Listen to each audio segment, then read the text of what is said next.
তো আমি তোকে কি বলছিলাম, আমাদের চারপাশে নানা রকম কিছু জিনিস স্থির অবস্থায় থাকে, কিছু জিনিস মুভিং অবস্থায় থাকে, রাইট?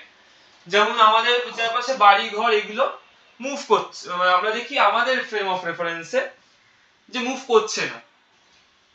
আর বাইক টাইক এগুলো তো তোর বাইক গাড়ি এগুলো সব চলছে, মুভ করছে, কিন্তু পরে আমরা যখন ফ্রেম অফ রেফারেন্স বলে, তুই পরে বলছিস মোশন পড়েছিস, তো ফ্রেম অফ রেফারেন্স একটা কনসেপ্ট আছে যেখানে আমরা যদি সেখান থেকে আমরা বলতে পারি, যদি আমরা পৃথিবীর বাইরে থেকে দেখি যে বাড়িঘর যেগুলো স্থির আছে, যেহেতু পৃথিবী ঘুরছে আমরা দেখতে পাবো আমাদের পৃথিবীর উপরে থাকা বাড়িঘর গুলোও ঘুরছে, তাহলে এর থেকে আমরা কি, বা কোনো বাস ধর চলছে, ঠিক আছে, আমরা বাসের বাইরে থেকে দেখে বলবো বাস চলছে, কিন্তু বাসের মধ্যে যে কেউ বসে আছে, সে অন্য একটা লোক তার পাশে বসে আছে, তাকে কি চলতে দেখবে না এমনি নরমালি বসে থাকতে দেখবে?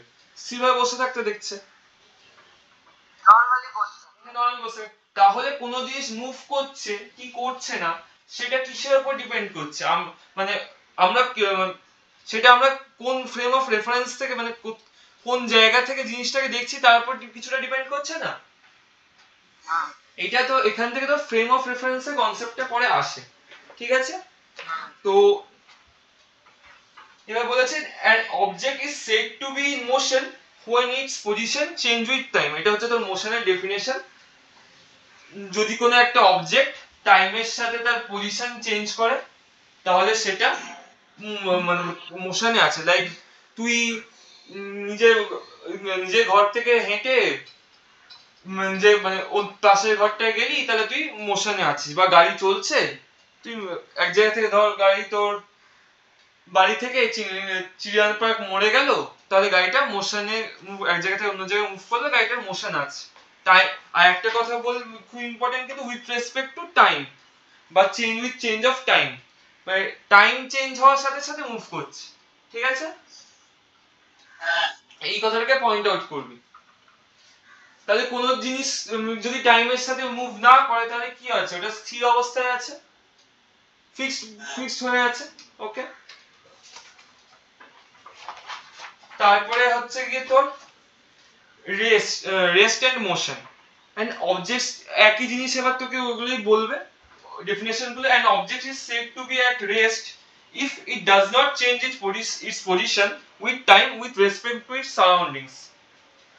কোন একটা, তাহলে আমি এতক্ষণ ধরে বলছিলাম, কোন একটা জিনিস রেস্টে আছে তখনই বলবি যখন টাইমের সাথে ওই জিনিসটা নিজের পজিশন চেঞ্জ করছে না। লাইক তোর পাশে, বাড়ির পাশে যদি কোনো গাছ থাকে, সেটা তো টাইমের সাথে পজিশন চেঞ্জ করে না ইন জেনারেল, তাহলে ওটা রেস্টে আছে। On other hand, an object is said to be in motion if it goes on changing its position with time. দেখ টাইমটা কিন্তু খুব ইম্পর্টেন্ট, তোর বইতে যখন ডেফিনেশনটা করবি টাইমের নিচে গুলোতে আন্ডারলাইন করে নিবি, ঠিক আছে? Time with respect to its surroundings. এই সারাউন্ডিংসটা কিন্তু, সারাউন্ডিংস কথাটা বারবার কেন বলছে? সারাউন্ডিংস মানে ফ্রেম অফ রেফারেন্স, তুই কোন ফ্রেম অফ রেফারেন্সে জিনিসটা করছিস তার উপর সারাউন্ডিং, সেইটাকে যাতে করার জন্য মানে ফিলটা আনার জন্য সারাউন্ডিংস কথাটা বলে, ওকে? তাহলে কোনো জিনিস যে টাইমের সাথে প্লেস চেঞ্জ করে তাহলে সেই জিনিসটা আছে, মোশনে আছে। বুঝতে পারলি এতদূর? পুরো ক্লিয়ার হলো? টাইম, তোর বইতে টাইমের জায়গাটা আন্ডারলাইন করেছিস, ওখানে তোর বইতে ডেফিনেশনে কি সারাউন্ডিংস আছে? তোর বইয়ের যে ডেফিনেশনটা মোশনের, তাতে কি সারাউন্ডিংস কথাটা আছে?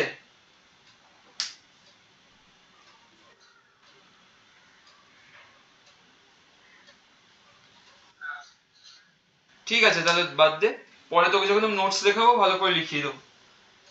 আচ্ছা, এবার যে টপিকটা আসছে, বোথ রেস্ট এন্ড মোশন আর relative terms.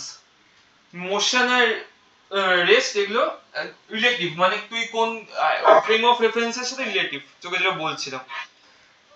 An object may be motion with respect to one surrounding but may be rest to some other surrounding. ওই যে এতক্ষণ ধরে বললাম, একটা ফ্রেম অফ রেফারেন্সের রেসপেক্টে তো থাকবে, স্টিল থাকতে পারে, একটা ফ্রেম অফ রেফারেন্সের মুভিং হতে পারে। তো আমি দুখানা এক্সাম্পল বলছি। Consider a train moving on a railway track. A farmer standing in his field near the track perceives the train and passengers sitting in it is as moving. বুঝতে পারলি? একটা ট্রেন যাচ্ছে, ফার্মার যদি farmer তার মধ্যেকার যাত্রীদেরকে বা ট্রেনটাকে দেখবে move করছে, কিন্তু however a passenger inside the train sees his fellow passengers to be at rest. কিন্তু তার মধ্যে কিন্তু ওই ট্রেনের মধ্যে যে প্যাসেঞ্জার গুলো আছে তারা কিন্তু তাদের ফেলো প্যাসেঞ্জার, তার সাথে যারা সহযাত্রী, তাদেরকে রেস্টে দেখবে। For the passengers in a moving bus, the roadside trees and the poles appears to be moving backwards. কোন একটা বাস যা সোজা এগিয়ে যাচ্ছে, তাহলে ওই তাহলে কি বাসটা সোজা এগিয়ে যাচ্ছে, সামনে যে গাছ পোল, ইলেকট্রিকের পোলগুলো আছে ও দেখবে আস্তে আস্তে পিছিয়ে যাচ্ছে। ক্লিয়ার এতটা? তারপর জাস্ট বলতে from the above examples so many other observation of this we conclude the state of rest and state of motion and are relative and they depend upon the choice of the surroundings. এটা কোনো সেরকম ব্যাপার নেই। আমি তোকে একটা knowledge এর কথা বলছিলাম আগে। we know the earth is revolving in an almost circular orbit around the sun. However, we being situated on earth feel the sun to be rising in the east and in morning and setting in west in the evening every day. This is a relative motion. মানে আসলে কি পৃথিবী ঘুরছে তো সূর্যের চারপাশে, কিন্তু আমরা দেখ পৃথিবীর মধ্যে রেস্টে আছি এমন ভাবে যে আমরা ভাবছি যে সূর্য ইস্ট দিয়ে উঠছে আর ওয়েস্ট দিয়ে অস্ত হয়ে যাচ্ছে। ঠিক আছে, এটা একটা রিলেটিভ মোশন বা ফ্রেম অফ রেফারেন্সের এক্সাম্পল। অনেকগুলোই তোকে দিলাম। তারপর যে টপিকটা আসছে সেটা হচ্ছে চয়েস অফ অরিজিন। তো ধর আমি বললাম তোর বাড়িটা আমার বাড়ি থেকে 1.5 কিলোমিটার নর্থ ইস্টে আছে। ঠিক আছে, তার মানে কি বোঝায় বলতো?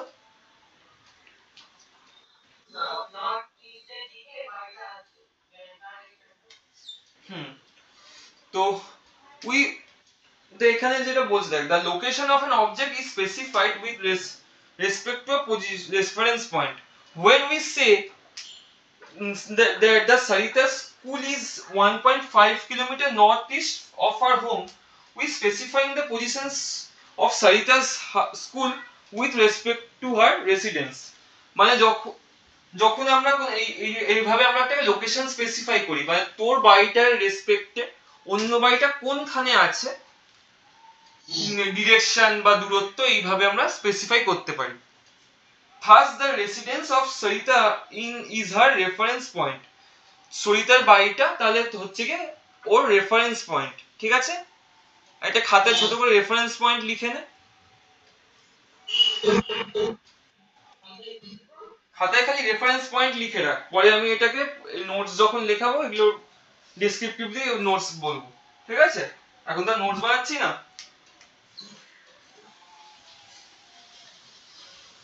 We may choose any other reference point as per as our convenience. আমরা চাইলে সরিতার বাড়ি না গিয়ে পরে ধর এখানে বইতে সরিতার বাড়ি বলেছে, আমি রাহুল হাউস থেকে স্কুলের ডিসটেন্সটা মানে স্কুলটা ধর সাউথ ওয়েস্টে 2.2 কিলোমিটার, প্রজ্ঞার বাড়ি থেকে সাউথে খালি 2 কিলোমিটার, এরকম বলতে পারতাম তো। তো রেফারেন্স পয়েন্টটা চেঞ্জ হতেই পারতো। From this expression it is clear that we need a reference point to describe the position of an object. মানে কোন এই এক্সাম্পলটা দিয়ে আমরা কি ক্লিয়ার হলো যে কোন একটা অবজেক্ট কোথায় আছে সেটা বোঝানোর জন্য আমাদের একটা রেফারেন্স পয়েন্ট লাগে। মানে তুই আমার থেকে 2 কিলোমিটার সাউথ ইস্টে আছিস, মানে আমি হচ্ছে কি রেফারেন্স পয়েন্ট, মানে তুই কোথায় আছিস সেটা বলার জন্য অন্য একটা কোন পয়েন্টকে আমাদেরকে স্ট্যান্ডার্ড পয়েন্ট হিসেবে ধরে নিতে হচ্ছে, রাইট? ঠিক আছে,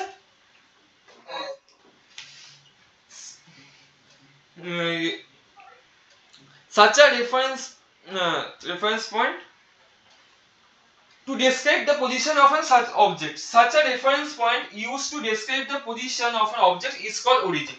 এরকম রেফারেন্স পয়েন্ট যেগুলো দিয়ে আমরা তোর কোনো অবজেক্ট কোথায় আছে ডেসক্রাইব করি সেটাকে কি বলবো?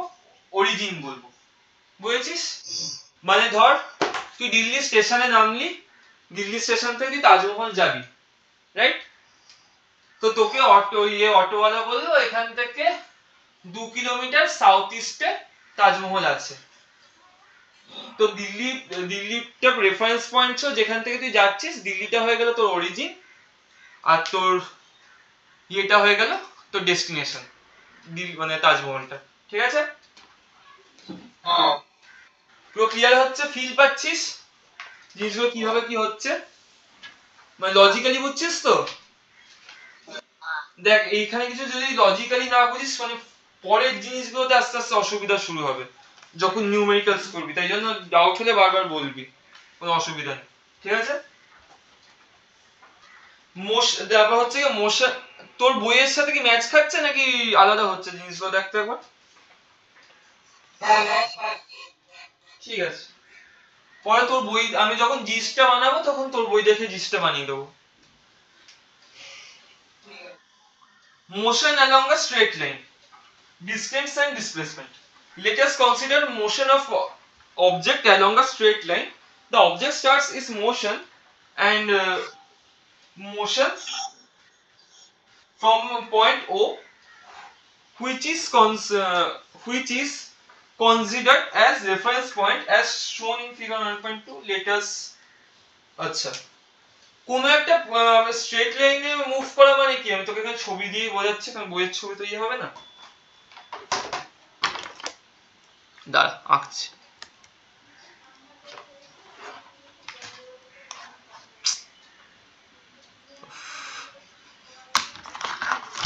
একটু হোল্ড কর, ইয়েটা কোথায় গেল?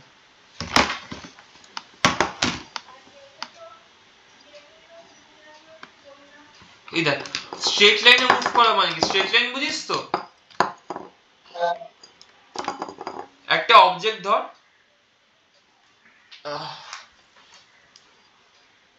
ও ফেটে ইরেজারে হয়ে আছে না, পেন্সিল। এরকম ভাবে একটা স্ট্রেট লাইন বরাবর সোজা মুভ, এটা স্ট্রেট হলো না ঠিক, এখন সোজা মুভ করছে ও থেকে এ পয়েন্টে, তো এই মুভমেন্টটাকে moving in a straight line বলে। জাস্ট এইটুকু ইয়ে কর, মানে জাস্ট তুই একদম সোজা যদি হেঁটে যাস তাহলে কি ওকে স্ট্রেট লাইনে মুভমেন্ট বলে। ওকে? মানে ধর প্রথমে ও থেকে বি তে গেল, যদি বি টুকু, তাহলে ওটাও স্ট্রেট লাইন। তাহলে বি থেকে এ তে এটাও স্ট্রেট লাইন, বি থেকে যদি সি টুকুও যায় তাহলে সেটাও স্ট্রেট লাইনে মুভমেন্ট হচ্ছে। এটাতে এতটা কিছু বোঝার নেই। From the above observation we can find the total path length covered by the object is in the given time. মানে ধর এবার কি হচ্ছে, ধর প্রথম ওএবিসি, তো ও থেকে বি এর ডিসটেন্স ধর 10 কিলোমিটার, ঠিক আছে? বি থেকে সি এর এটা গেছে 1 আওয়ারে, তারপর বি থেকে সি এর ডিসটেন্স ধর 20 কিলোমিটার, এটাও গেছে ধর 2 আওয়ারে, আবার এর ডিসটেন্স ধর 5 কিলোমিটার স্ট্রেট লাইন, এটা গেছে ধর 1 আওয়ারে। তাহলে টোটাল কত ডিসটেন্স গেছে আমি কিভাবে বার করবো স্ট্রেট লাইনে? জাস্ট 10 প্লাস 20 প্লাস 5 করলে তো আমার টোটাল ডিসটেন্সটা এসে যাবে তো, রাইট? সেটাই বলছি। The total path length covered by an object during a given time is the distance covered by it and it does not depend upon direction of the motion. যেহেতু straight লাইনে move করছে বলেই দিচ্ছে, তাই জন্য direction of the motion, কোন ডিরেকশনে ইয়ে করছে সে তার উপর ডিপেন্ড করছে না। ধর তুই ইয়েতে মুভ করতিস, সার্কুলার পাথে মুভ করতিস, বা ধর একটা সার্কুলার পাথে মুভ করতিস, বা একটা কার্ভিক্যাল এরকম এরকম কোনো একটা পাথে মুভ করতিস, ঠিক আছে? তাহলে তো তোর ডিরেকশনটা ডিপেন্ডেন্ট হলো। ধর এত দূর এই যে বেন্ড গুলোতে তো তোর ভ্যালু মানে স্পিড কমতে পারতো, ফিল করতে পারছিস? ধর একটা সাইকেল নিয়ে যাচ্ছিস, ঠিক আছে? তুই যখন একটা মানে টার্ন নিবি তখন তোকে ব্রেকটা চেপে ইয়ে করতে হয়, তো স্পিডটা কমে তো, বুঝতে? বা একটা কার্ভের টার্নের সময় তুই অবভিয়াসলি ওটা এটা যে অ্যাকুরেটলি 10 কিলোমিটার বলতে পারছিস, ওটা কি পুরো মানে এক্স্যাক্টলি বলতে পারবি ওই টার্নটার লেন্থটা কত হচ্ছে অ্যাড করে রকম করে? না, কারণ ওখানে অন্য ফর্মুলা আছে আর এক্সাক্ট, আর দেখ কোনো কার্ভের মানে ওই পাই এর ফর্মুলা আছে, পাই এর ভ্যালু তো কখনোই তুই পুরোপুরি জানিস না, রাইট? তো বলতে পারছিস না। এখানে স্ট্রেট লাইনের জন্য খালি আমরা অ্যাড করে দিলেই পেয়ে যাব। এরপরে এরকম করে एग्जांपल তোর বইতে থাকবে স্ট্রেট লাইনে কিভাবে অ্যাড করতে হয় টাইমের রেসপেক্টে। এটা তোর সাথে যেদিন সামনাসামনি মানে পরে ক্লাস নেব, তোর বাড়ি যেদিন যাব সেদিন এগুলো বলে দেবো। এরপরে যে ইম্পর্টেন্ট টপিক গুলো আছে ডিসপ্লেসমেন্ট আর ডিসটেন্স, ঠিক আছে? তো বলছি the displacement of an object during a given time is defined as the shortest distance measured from the initial position to a final position of the object. It is clear that distance covered has only magnitude, but displacement had magnitude as well as direction. তো দেখ distance আর displacement দুটো, distance আর ডিসপ্লেসমেন্টের পার্থক্য বুঝিস তুই? বুঝিস কি, আমাকে বোঝা তো। কোনটা? ডিসটেন্স আর ডিসপ্লেসমেন্ট কি জানিস? ডিসটেন্স এন্ড ডিসপ্লেসমেন্ট, ডিসটেন্স আর ডিসপ্লেসমেন্ট কোন একটা অবজেক্টের একটা জায়গা থেকে একটা জায়গায় গেছে ধর, ঠিক আছে? তো তাহলে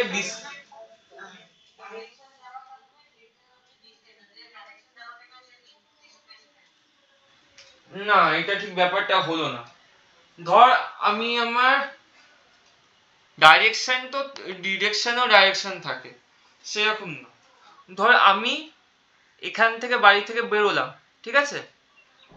এই পয়েন্ট থেকে বেরোলাম, এইভাবে গেলাম কার্ভিক্যালি, তাহলে এই যে কার্ভিক্যালি যে ইয়ে করলাম, ইয়েটা ট্রাভেল করলাম, মানে কি পুরো মানে এই পাথটা, ঠিক আছে? পুরো কার্ভ পাথটা, এগুলো সব আমার কার্ভ পাথগুলো ডিসটেন্স, ঠিক আছে? কিন্তু কিন্তু ডিসটেন্স কোনটা হবে বলতো? ডিসটেন্স হবে এ আর বি এর মধ্যে স্ট্রেট লাইন বরাবর শর্টেস্ট ডিসটেন্সটা, বুঝতে পারছিস? মানে তুই এখান থেকে শ্যামবাজার গেলি, শ্যামবাজার থেকে হাওড়া গেলি, মানে এই পাথে নিলি, ওই পাথ ধর এইভাবে এইভাবে এইভাবে গেলি, ধর 20 10 20 এরকম করে, এই সবকটা এডিশনটা হচ্ছে কি তোর ডিসটেন্স। কিন্তু এ থেকে বি এর যদি ডিসটেন্সটা, এই ডিসটেন্স যদি 50 হয়, তাহলে 50টা হবে তোর ডিসপ্লেসমেন্ট। the shortest path একটা কথা লেখা থাকবে দেখবি, the displacement of an object given time is defined as shortest distance। দেখবি ওখানে shortest distance দেখতে পাচ্ছিস তোর বইতে?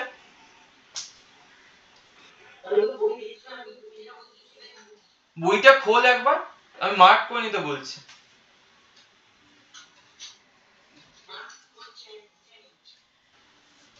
আরে পরে পড়ার সময় কাজে আসবে, বইতে শর্টেস্ট ডিসটেন্সটা মার্ক করে নে।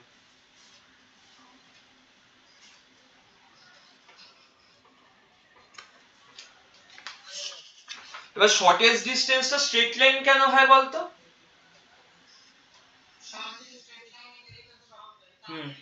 ঠিক আছে। আর একটা দেখ, তোর তোর ডিসটেন্সের ম্যাগনিটিউড আছে খালি, কিন্তু ডিসপ্লেসমেন্টের ডিরেকশন আছে, মানে ডিসপ্লেসমেন্ট একটা vector quantity, vector scalar quantity, বুঝিস তো? এটা পরে বোঝাতে হবে। স্কেলার কোয়ান্টিটি ভেক্টর কোয়ান্টিটি বুঝিস? ঠিক আছে। তো বলতো ডিসপ্লেসমেন্ট কি জিরো হতে পারে? একটা ধর এমন কোন উদাহরণ এক্সাম্পল আমাকে দে তো, যে তোর ডিসটেন্সের ভ্যালু আছে, তুই একটা ডিসটেন্স কভার করেছিস কিন্তু ডিসপ্লেসমেন্ট জিরো।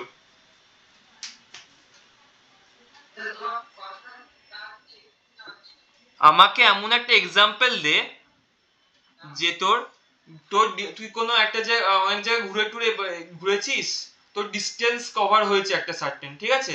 কিন্তু তোর নেট ডিসপ্লেসমেন্ট যেটা সেটা জিরো।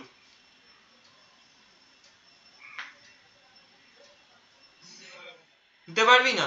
তো তুই বাড়ি থেকে সকালবেলায় বেরোলি, ঠিক আছে, চিনার পার্ক মোড়ে গেলি, খেলি দিলি বন্ধুদের সাথে, তারপর CC2 তে সিনেমা দেখতে গেলি, ঠিক আছে, দাঁড়া একটু ছবি আঁকি। বাড়ি থেকে বেরোলি, তোর বাড়ি এটা ধর, বাড়ি থেকে বেরোলি, চিনার পার্ক মোড়ে গেলি 12টা নাগাদ, যেভাবে হোক গেলি, ঠিক আছে, সেখান থেকে আবার গাড়ি করে CC2 তে গেলি, সিনেমা দেখলি, এবার আশেপাশে একটু ঘুরলি, বন্ধুদের সাথে ঘুরলি, ঠিক আছে, দিয়ে আবার তুই কোনো একটা রাস্তা দিয়ে বাড়ি ফিরে এলি, ঠিক আছে, তাহলে তোর ডিস্টেন্স কিছু একটা এখান থেকে এতটা, যে পুরো জার্নিটার মধ্যে ডিস্টেন্স কভার হলো, কিন্তু তোর নেট ডিসপ্লেসমেন্ট কি হয়ে গেল? জিরো হয়ে গেল। তো তুই তো বাড়িতেই আবার ফিরে এলি। ভাই তুই প্রত্যেকদিন সারাদিন স্কুল টুল করে যখন বাড়ি ফিরে আসিস, তো আমরা মজা করে বলি আমার ডিসপ্লেসমেন্টটা জিরো, টোটাল ডিসপ্লেসমেন্ট জিরো, বুঝতে পারলি? তুই কোনো ডিসপ্লেসমেন্টই করিসনি, যেখানে ছিলিস সেখানেই রয়ে গেছিস। শর্টেস্ট ডিসটেন্স তো তোর ইনিশিয়াল পয়েন্ট আর তোর ফাইনাল পয়েন্টের মধ্যে শর্টেস্ট ডিসটেন্স, তো কোনো ডিসটেন্স কভার হয়েছে তাহলে? তোর ডিসপ্লেসমেন্ট মানে কি? ইনিশিয়াল পয়েন্ট আর ফাইনাল পয়েন্টের মধ্যে শর্টেস্ট ডিসটেন্স, তাই তো? তাহলে কোনো চেঞ্জই হয়নি, তাহলে জিরো হয়ে যাচ্ছে, বুঝতে পারছিস? আচ্ছা, কতটা হলো? কতটা পড়ালাম? আচ্ছা, magnitude of displacement is equal to the distance travelled by the object only if the object continues to move along a straight line in a given direction. তাহলে তোর কোন একটা অবজেক্টের ডিসটেন্স আর ডিসপ্লেসমেন্ট কখন ইকুয়াল হবে? কোন একটা অবজেক্টের দাঁড়া ছবি আঁকি, ডিসটেন্স, ধর ডিসটেন্স ইকুয়ালস টু ডিসপ্লেসমেন্ট হবে, তখনই হবে যখন একটা গিভেন ডিরেকশনে স্ট্রেট লাইনে মুভ করবে। ওকে, বুঝতে পারছিস ব্যাপারটা কেন হচ্ছে?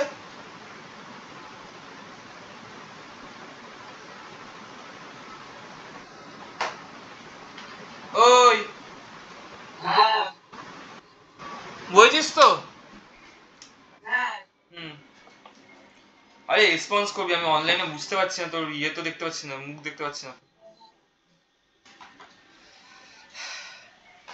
সে যাই হোক, ছবি একটা এঁকেই দিচ্ছি, ধর এখানে ও পয়েন্ট, এখানে সোজাসুজি গেলাম, তাহলে তোর ডিসটেন্স আর ডিসপ্লেসমেন্ট সেম হয়ে গেল, গিভেন ডিরেকশন এটা।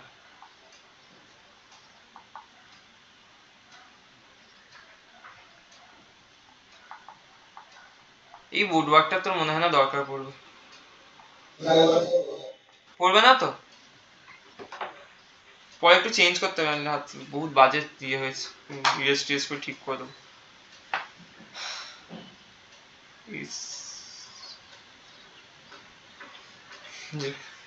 তো তারপরে magnitude of displacement is less, তাই magnitude of displacement is less than distance covered by an object if the direction of the motion of the object changes. Obviously তোর তারপরের টপিকটা কি হয়, ধর তুই এইভাবে তো বেশি যেতে হবে, স্ট্রেট লাইনে তো অনেক কম কম কভার করতে হবে, রাইট? এই সব ইন জেনারেল ডিসপ্লেসমেন্টটা ছোট হয় আর ডিসটেন্সটা বড় হয় কোন একটা মোশনে থাকা বডি, ঠিক আছে? এই করসপন্ডিং থাকবে, under no condition displacement of an object can be more than distance covered by it. কোনো কন্ডিশন, যদি কোনো কন্ডিশন না থাকে তাহলে ডিসপ্লেসমেন্ট কিন্তু ডিস্টেন্সের থেকে বেশি হতে পারে। কেন? as the distance covered has no direction, it is always positive. However, the displacement can be positive or negative depending on the direction. If displacement from O to B is taken plus V, আচ্ছা এখানে ছবি না আঁকলে বুঝবি না। দেখ তোর ইয়ে কিছু কিছু ক্ষেত্রে কিন্তু ডিসপ্লেসমেন্টটা তোর ডিস্টেন্সের থেকে বড় হয়ে যেতে পারে। এগুলো তোর বইতে আছে নাকি দেখতে একবার। নেই না, ডিসপ্লেসমেন্ট কি ডিস্টেন্সের থেকে বড় হয়ে যেতে পারে সেই কথাটা আছে কিনা দেখ একবার। এটা একটু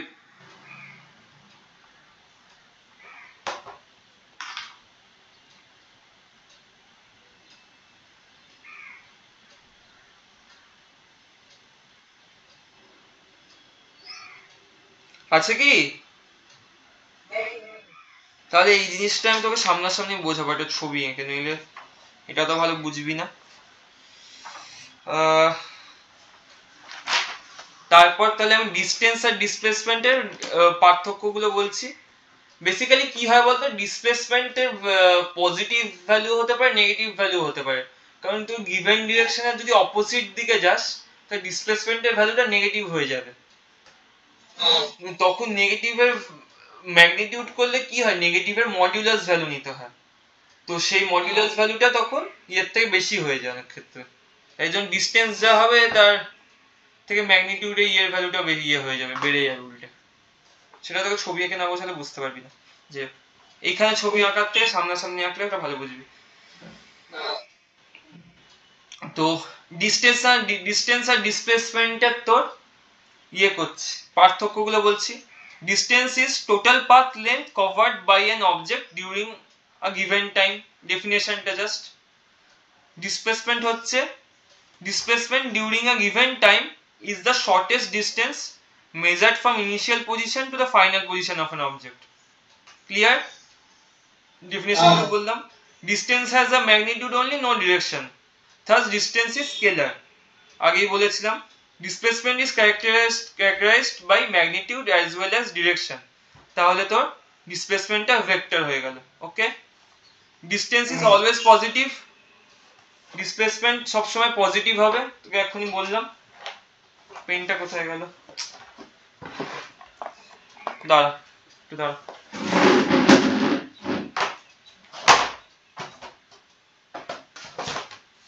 হ্যাঁ পেয়েছি। ডিসপ্লেসমেন্ট তুই যেদিকেই যাস সেরকম এরকম এই করে ডিসপ্লেসমেন্ট, বা পেছন দিকেও যাস হুট করে এইভাবে এইদিকে পজিটিভই থাকবে, ঠিক আছে। কিন্তু ডিসপ্লেসমেন্ট তুই যেই পেছন মানে যদি গিভেন ডিরেকশন এই দিকে থাকে, ঠিক আছে, তুই যদি অপোজিটে যাস, অপোজিটে মুভ করা শুরু করিস, ডিসপ্লেসমেন্টটা মাইনাস ভি মানে নেগেটিভ হয়ে যাবে। ওকে, এই তিনটে ডিফারেন্স মনে রাখাই যথেষ্ট। তাও একখানে বলছি, distance can never have magnitude less than that of displacement. In general ডিস্টেন্সের যে ম্যাগনিটিউডটা সেটা কখনো ডিসপ্লেসমেন্টের থেকে কম হয় না, কারণ শর্টেস্ট ডিস্টেন্সের ব্যাপারটা তোকে বললাম। Magnitude of displacement is either equal or less than distance covered during the same time. Okay, একই জিনিস যদি স্ট্রেট লাইনে হয় সেম হবে, স্ট্রেট লাইনে যদি মুভ না করে তাহলে সেম হবে না। বুঝতে পেরেছিস? এবার তোকে আমি একটা পিক পাঠাচ্ছি দুটো অঙ্কের, এই দুটো অঙ্ক দেখ, দিয়ে দাঁড়া অঙ্ক ছবিগুলো পাঠাই।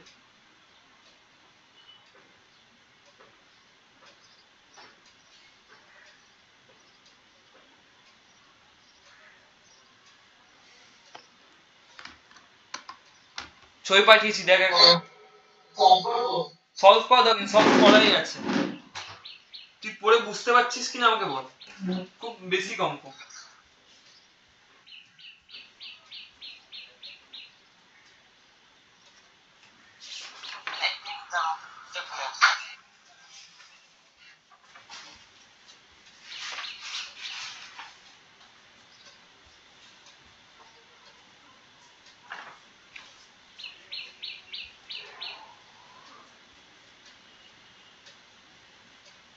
প্রথম অঙ্কটা তো বুঝতে পারছিস, সেকেন্ড অঙ্কটা না পারলে আমি বলবো।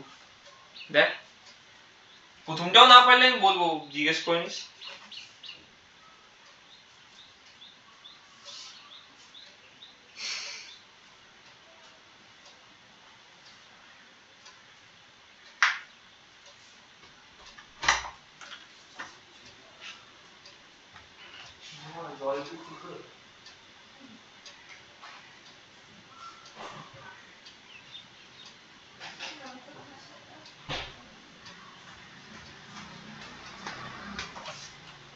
প্রথম অঙ্কটা বুঝেছিস?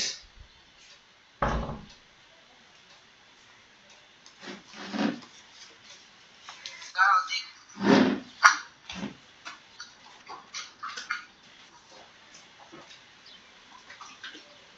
শোন, ফিজিক্সে যে নিউমেরিক্যালস ভালো পারে না, তার কনসেপ্ট ক্লিয়ার থাকে আর সে সব মানে ফিজিক্স ভালো পারে। অনেক ক্ষেত্রে অনেকে করে ফিজিক্সের নিউমেরিক্যালসটাই ভালো করে বোঝে, তার থেকেই তার কনসেপ্ট গুলো ক্লিয়ার হয়ে যায়।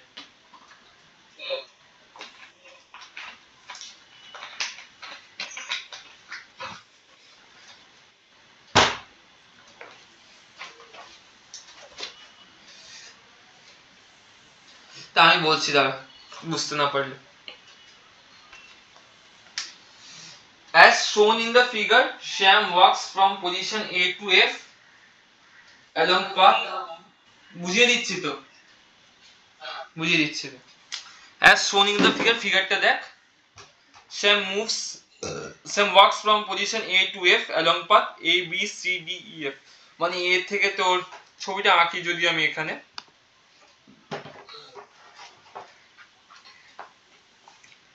A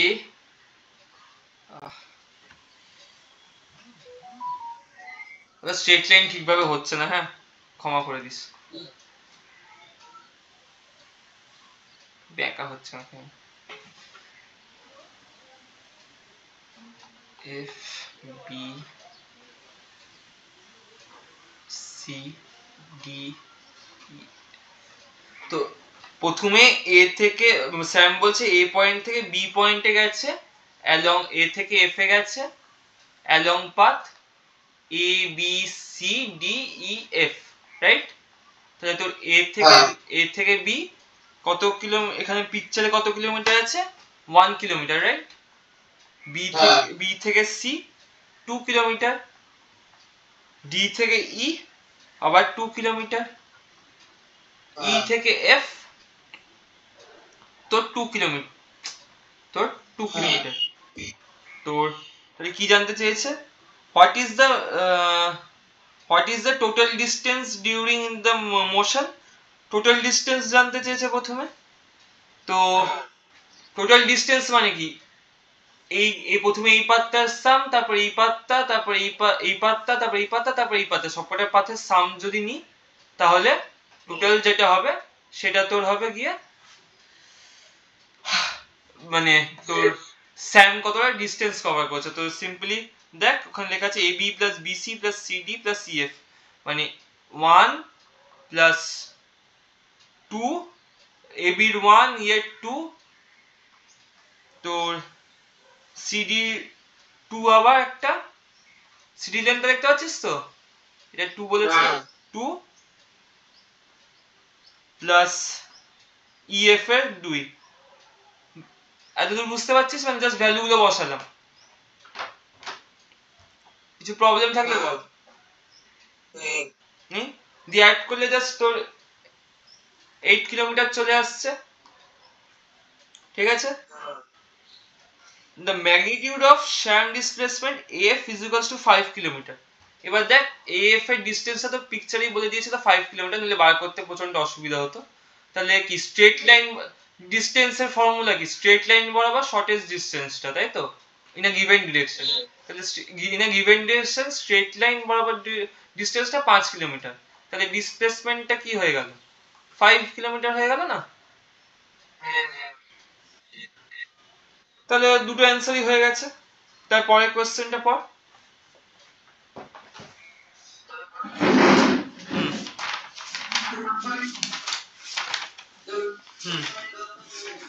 হ্যাঁ তুই নিজে মনে মনে পড়।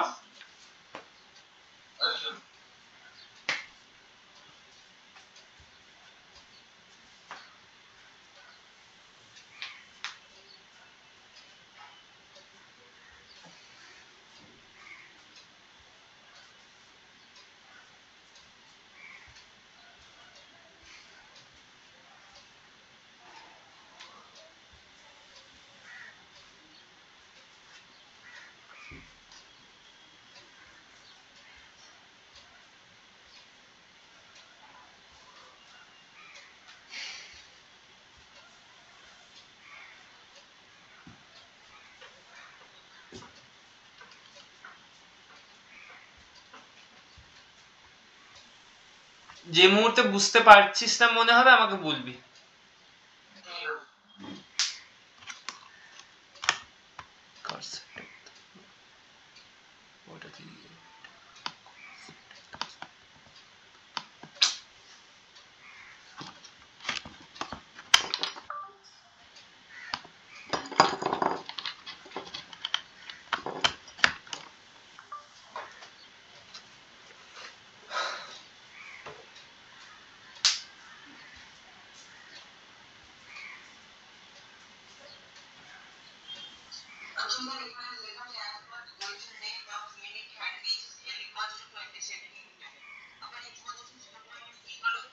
L is equal to 20 centimetre. 20 centimetre মানে কত মিটার বল?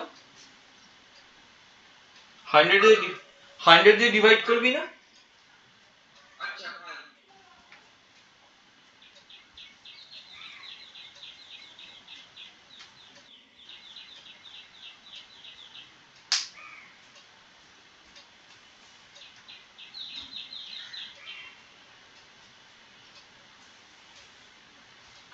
দেখছিস এখানে তোর ম্যাথস এর ইয়েগুলো লাগছে, ফিজিক্স ইয়ে করতে ম্যাথস ভালো জানা দরকার।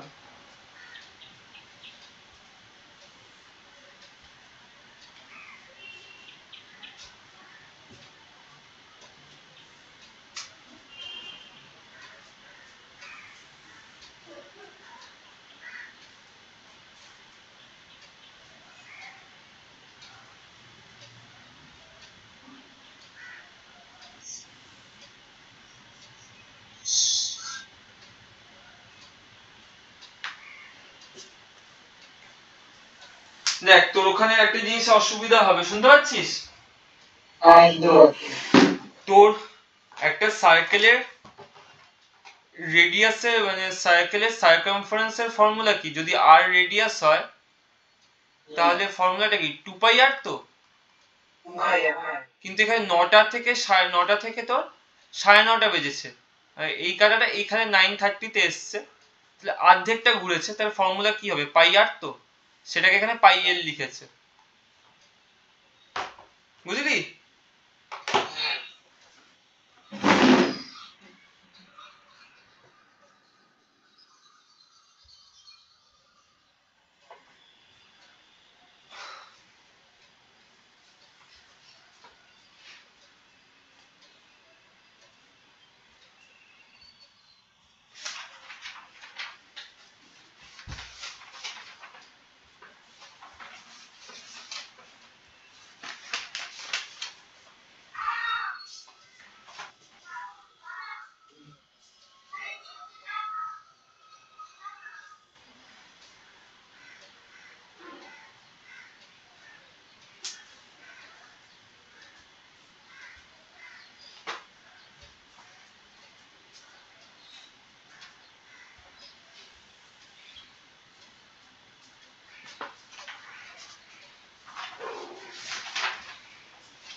হয়েছে? ঠিক আছে, কোথায় অসুবিধা হচ্ছে বল? সলভের কোন পার্টটা? ফার্স্ট পার্টে ওই তো ওটাকে 0.2 মিটারে কনভার্ট করলো। এবার এবিসিটা তোকে বললাম পাই এল হবে, কারণ পুরো সার্কামফারেন্সটা নিচ্ছে না, মানে মিনিটের যে ইয়েটা কাঁটাটা এটা পাই এল ডিসটেন্স কভার করছে, ঠিক আছে? এবার তোর রেডিয়াসের ভ্যালু তো 0.2 ছিল, এল এর জায়গায় যে 0.2 ফুট ইয়ে করেছে আর পাই এর ভ্যালুটা লিখেছে, আর কিছু তো করেনি,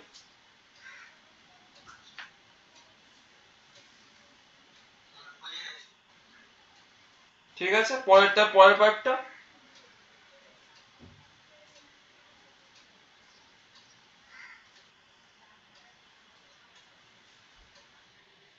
ডিসপ্লেসমেন্ট। ডিসপ্লেসমেন্ট এগুলো ইমাজিন করতে হবে অঙ্কগুলো। দেখ এটা একটু বোঝা দরকার। ডিসপ্লেসমেন্ট মানে কি? শর্টেস্ট ডিস্টেন্স, তাই তো?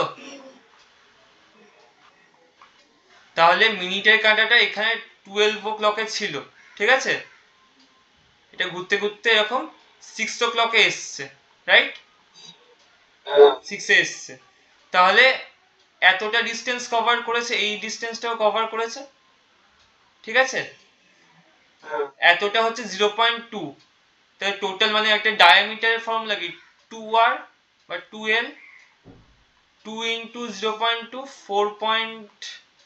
0.4 মিটার সেকেন্ড দিয়ে, বোঝা গেল, ক্লিয়ার তো, ঠিক আছে। এবার তোর ইউনিফর্ম মোশন আর নন ইউনিফর্ম মোশন, ঠিক আছে, এইটা ইউনিফর্ম আর নন ইউনিফর্ম পড়ি আজকের মতো, ফিজিক্স শেষ করবো, দিয়ে তোর কেমিস্ট্রি, ঠিক আছে। তোর uniform motion, an object is said to be in uniform motion if it covers exactly the same distance in equal intervals of time, however small these time intervals may be. মানে ব্যাপারটা বুঝেছিস, নিলে আমি বলবো, বল।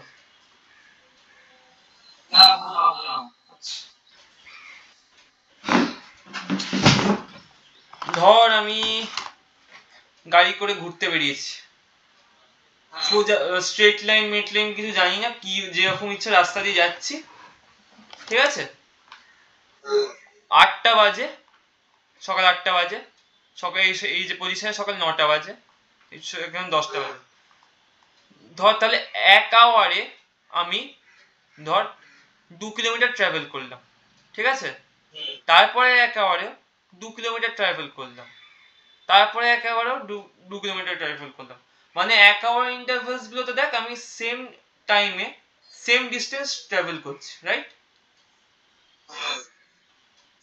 এবার একটা কথা বলছে হাউএভার স্মল টাইম, মানে ধর আমি 8টায় বেরোলাম, দিয়ে ধর 8:15-এ তোর 1 কিলোমিটার ট্রাভেল করেছি, তাহলে 8:30-তেও কত কিলোমিটার ট্রাভেল করবো বলতো, 8:30-তে আরো 8:30-তে আরো কত কিলোমিটার ট্রাভেল করা উচিত, সেই হিসাবে সেম ডিস্টেন্স ট্রাভেল তো 1 কিলোমিটার, 8:45-এ কত কিলোমিটার ট্রাভেল করবো, হ্যাঁ এখান থেকে এখানে ডিস্টেন্স, এখান থেকে এখানটা ডিস্টেন্সটা কত হওয়া উচিত তাহলে, প্লাস কেন হবে, এই ডিস্টেন্সটা যদি 1 কিলোমিটার হয়, এই ডিস্টেন্সটা যদি 1 কিলোমিটার, এটা যদি 2 হয়, এটা 2 হয়, তাহলে এটা কত হওয়া উচিত,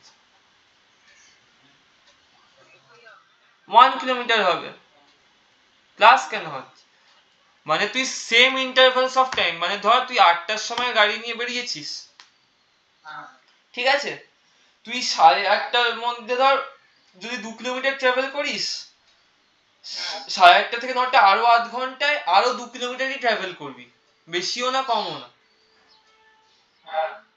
বুঝতে পারলি ব্যাপারটা নাকি আরো বোঝাবো,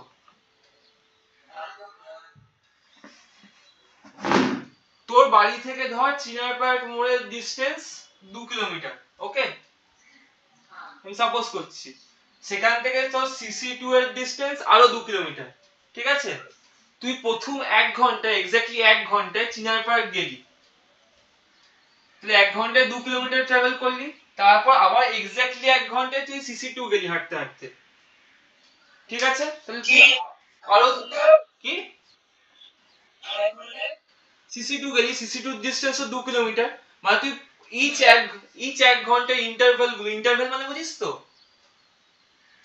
সিনেমার মাঝে যে ইন্টারভ্যাল হয়, ব্রেকটা, সিনেমা হলে সিনেমা দেখতে গেছিস, মাঝে একটা ব্রেক হয় দেখেছিস, যে উঠে যায় সবাই, উঠে যায় খেতে মেতে যায়, সিনেমা,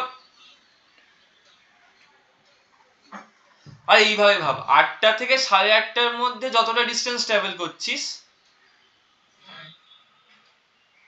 শুনছিস,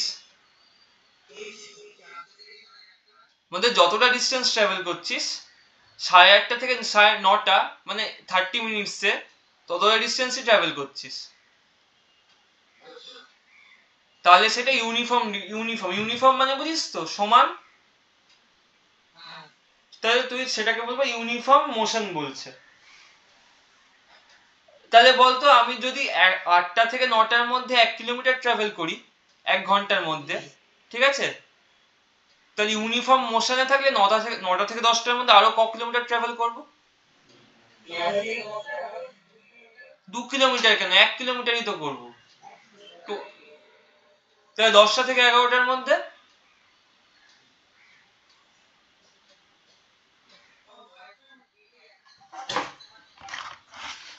ধর 8টা থেকে 9টার মধ্যে আমি 1 কিলোমিটার ট্রাভেল করলাম, শুনতে পাচ্ছিস তো ক্লিয়ারলি?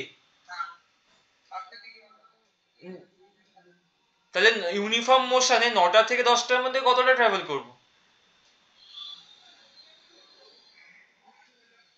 হ্যাঁ, তাহলে 10টা থেকে 11টার মধ্যে আরো, এটাকেই তো ইউনিফর্ম মোশন বলছে। দেখ ডেফিনেশনটা হচ্ছে an object is said to be uniform if it covers exactly the same distance in equal intervals of time, however small these time intervals may be.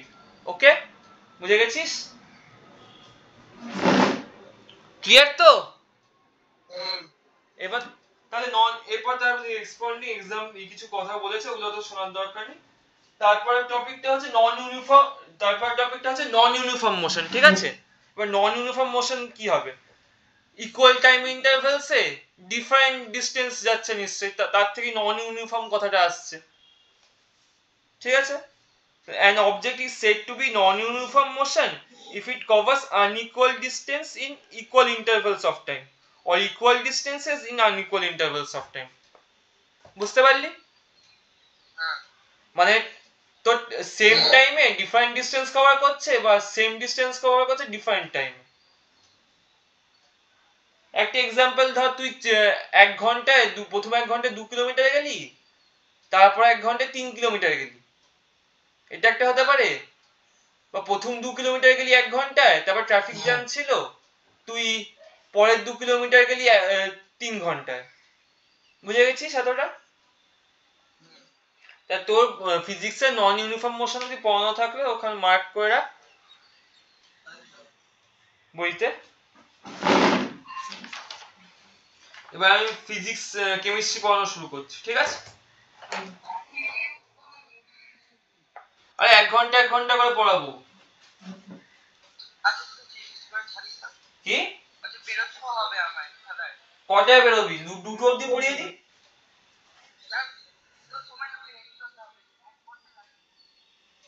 দুটো অব্দি পড়িয়ে দি না।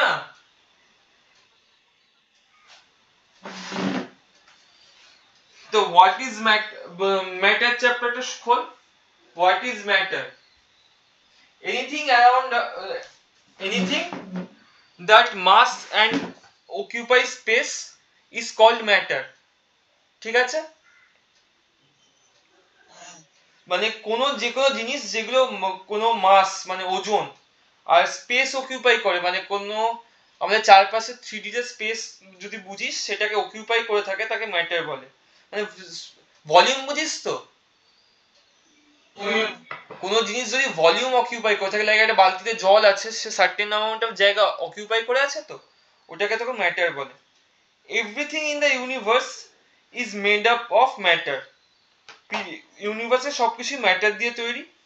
The air you breathe, the food you eat, the water you drink, the house you live in, the clothes you wear, and the computers you use are composed of matter. Even you made of matter because you have mass and volume, occupy space. মানে আমাদের চারপাশে যা আছে সবকিছু liquid, gaseous, সবকিছু ম্যাটারের। Kinds of ম্যাটারের kinds গুলো বলতে হবে।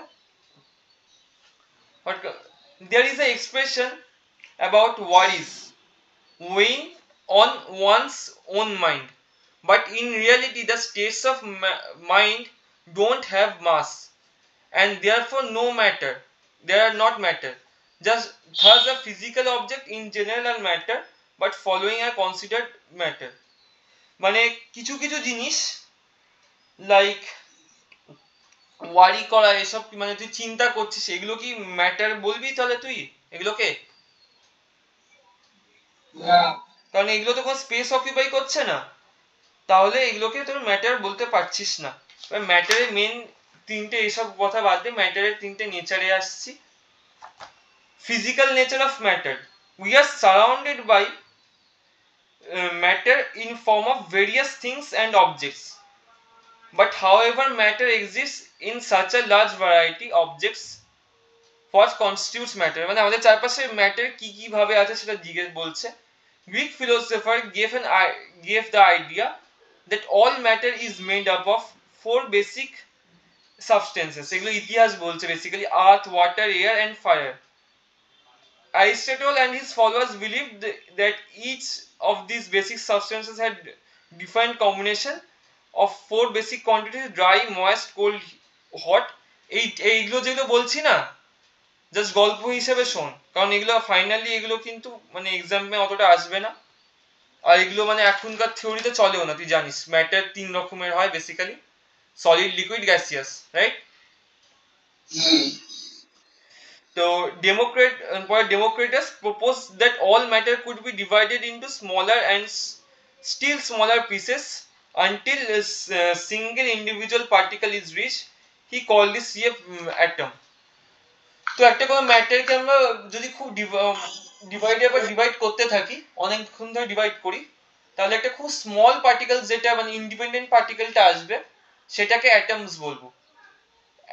এবার পরে আমরা পড়বো যে অ্যাটমস আবার নিউট্রন, প্রোটন, ইলেকট্রন এগুলো দিয়ে মানে তৈরি হয়, যেখানে নিউট্রন প্রোটন নিউক্লিয়াসে থাকে আর ইলেকট্রন তার অ্যারাউন্ডে রিভলভ করে।